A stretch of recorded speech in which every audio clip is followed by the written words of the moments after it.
दो अर्थ क्या निकला? अर्थ निकला ये कि आपके साथ किसी का जीवन जुड़ चुका है, अब आपको संभल के चलना है, सोच सोच कर कदम रखना है।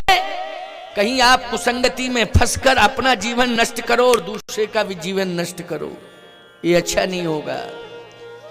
इसलिए आपको कुप्रवृत्तियों पर अधिकार पाना है। क्या करना है? कुप्रवृत्तियों पर अधिकार पाना है। कुप्रवृत्तियों में मत फंस जाना। अगर कहीं आप कुप्रवृत्तियों में फंस गए तो दो जिंदगी प्रभावित होंगी, एक नहीं दो जिंदगी, पति की और पत्नी की। आपके साथ पत्नी की जिंदगी प्रभावित होगी कि नहीं? और कहीं बच्चे हो गए छोटे छोटे हैं तो वो भी प्रभावित हो जाएंगे। बोलो हो जाएंगे कि नहीं? मतलब एक परिवार प्रभावित हो जाएगा, एक परिवार प्रभावित हो जाएगा कुसंगति के कारण। किसके कारण होगा? कुसंगति के कारण। इसलिए वरासन के बाद सिंहासन नहीं, यही तो बात है। अगर वरासन के बाद किसी को मालकाना हक दे दो, वो अनुभवहीन अगर वो है, तो याद रखना वो सारा का सारा बैलेंस गड़बड़ा देगा, पूरा संतुलन बिगाड़ देगा। बोलो बिगाड़ देगा कि नहीं? ये बहुत से लोग यहाँ ऐसे बैठे होंगे जो अनुभव कर रहे होंगे, हैं? पछताते हैं कि महाराज अब हम कहीं के नहीं रहे। क्यों? सोचा था कि बच्चे को मालकी दे देंगे, लेकिन बच्चा तो किसी काम का नहीं निकला, काम का नहीं निकला। मैं एक ही बात कहना चाहता हूं, सुन लो कान खोलकर। विवाह के बाद 12 वर्ष तक मालकाना हक की चर्चा नहीं करना। बिल्कुल मानना हो मानो, ना मानना हो ना मानो, हमसे कोई मतलब नहीं। हम तो 12 साल की उम्र 10 साल की उम्र से ही साधु बन गए हैं, समझ गए हो कि नहीं? 12 वर्ष तक उन्हें अनुभव दो। क्या दो? अनुभव दो। 12 वर्ष तक। समझ में बात आ रही है कि नहीं? आपका बच्चा सर्विस में लग गया, जॉब उसकी हो गई है, तो वो तो ठीक है, सेल्फ हो गया है। समझ गए हो ना? क्या हो गया है? सेल्फ हो गया है। लेकिन यदि आप पर निर्भर है, परिवार पर निर्भर है, केवल जमीन जायदाद पर निर्भर है, तो आप उसको सहयोग में लीजिए, आप उसके सहयोगी न बनिए। आप उसको अपने सहयोग में लीजिए, आप उसके सहयोगी अभी नहीं बनिए। मैं साफ बोल रहा हूं, क्योंकि सरकार भी 62 साल में अब रिटायर करने लगी है। समझ गए हो कि नहीं? 62 साल में सरकार अब रिटायर करने लगी है। दौर बढ़ा दिए, घटाए हैं कि बढ़ाए हैं? जल्दी बताओ। कुछ विभाग तो ऐसे हैं जिसमें 64, कुछ विभाग ऐसे हैं जिसमें 60 और 64 के बीच का मैटर है। बोलो है कि नहीं? बस अगर आपने 10-12 साल बच्चे को अपने साथ रख के उसको अनुभव दिया, तो आपका बेटा जो है अनुभवी हो जाएगा और वो आपकी विरासत को संभालने के लिए पर्याप्त है। और आपकी विरासत को वो बड़े व्यवस्थित ढंग से संभालेगा। 12 साल अपने साथ जोड़िए उसको, उसके साथ आप ना जुड़िए। समझ गए हो कि नहीं? गाड़ी आप चलाइए, पीछे उसको बिठा लिए। ये नहीं कि उसको आगे बिठा दो, तुम पीछे बैठ गए, अब कह रहे क्या हो गया? एक्सीडेंट हो गया।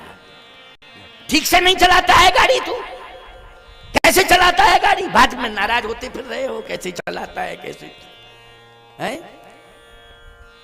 आप उसको कम से कम पीछे बिठाल के चला के दिखाइए कि ऐसे गाड़ी चलाई जाती है। समझ में आई बात कि नहीं आई?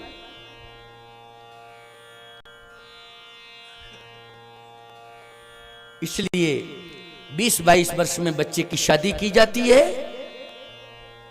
और 32-34 वर्ष के यौवन में वो परिपक्व हो जाता है।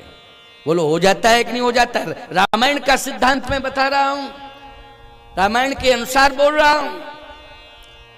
राम जी ने विरोध किया। भगवान राम ने कहा कि अभी भी मैं राज्य के लायक नहीं हूं। क्यों नहीं हूं? क्योंकि 15 साल में विवाह हुआ और 12 और 15 कितने हुए बोलो भाई? 27। कितने हुए? 27। अभी भी मैं लायक नहीं हूं राज्य का, समझ गए हो कि नहीं? अभी भी 27 वर्ष की अवस्था में भी भगवान कहते मैं लायक नहीं हूं।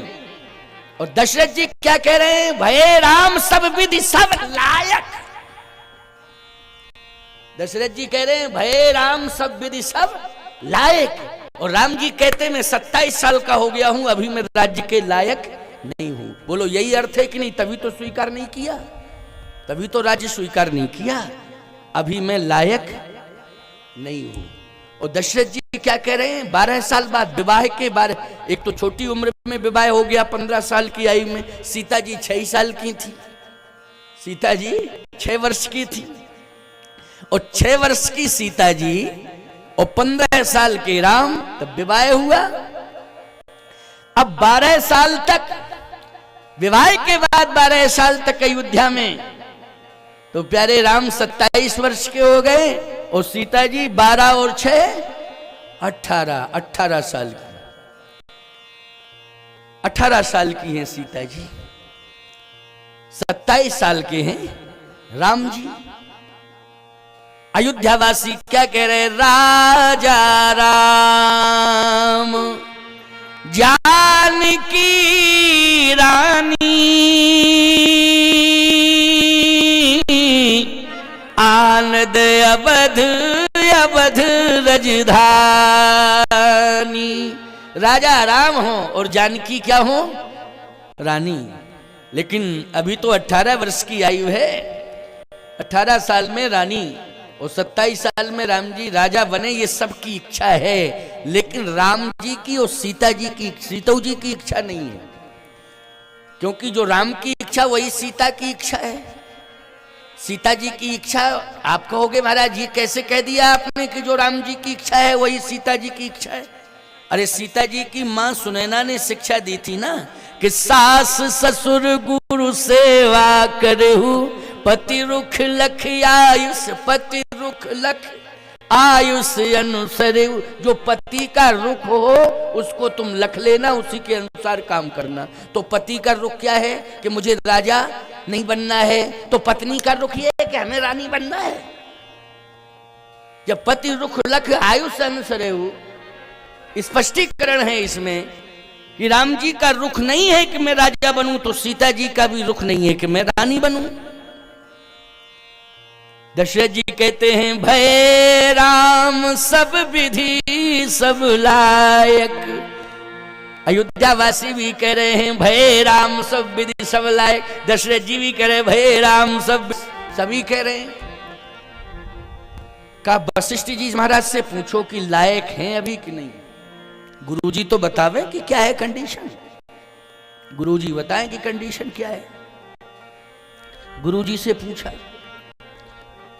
गुरुदेव भय राम सब विधि सब लायक।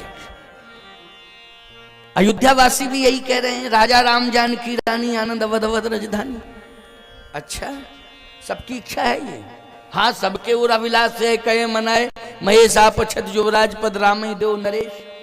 अच्छा, सबकी इच्छा है यहाँ। ओ, वशिष्ठ जी ने कहा एक बात मैं कह रहा हूं उसको ध्यान से सुनना दशरथ। हमारा सुनाओ, बताओ। बेग विलंब न करिए नृप,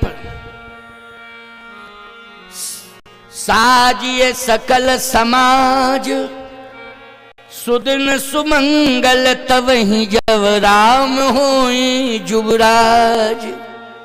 सुदिन सुमंगल तवहि, ये नहीं कहा सुदिन सुमंगल अवहि, अवहि नहीं कहा तवहि। अवहि मानी वर्तमान और तवहि मानी भविष्य। इस दोहे में स्पष्ट वशिष्ठ जी ने कह दिया कि सुदिन सुमंगल तवहि जब राम होए जुबराज। इसका मतलब है भविष्य की ओर संकेत दिया है, भविष्य की ओर कि अभी राम राजा नहीं बनेंगे, भविष्य सुदिन सुमंगल तवहि है, तवही समझना सुदिन सुमंगल जब राम जी राजा बन जाए। इसका मतलब है कि अभी राम को राजा नहीं बनना है। इस बात को वशिष्ठ जी महाराज जानते हैं। अयोध्यावासी भावुक होकर निर्णय ले रहे हैं, महाराज दशरथ भी भावुक होकर निर्णय ले रहे हैं, लेकिन गुरुदेव वशिष्ठ महाराज ये भावुक नहीं है, ये तो शास्त्र के अनुसार नियमानुसार अपना डिसीजन दे रहे हैं। तो सीधी सी बात यह है कि वरासन के बाद कुशासन, कुशासन का मतलब है कुप्रवृत्तियों पर अधिकार पाना, इसी को कहते हैं अनुशासन। क्या कहते हैं? अनुशासन। विवाह के बाद भी दोनों को अनुशासन की जरूरत है। बोलो, बेटा को भी अनुशासन की जरूरत है, बहू को भी अनुशासन की जरूरत है कि नहीं जरूरत? जल्दी बोलो। बेटा और बहू दोनों को अनुशासन की जरूरत है।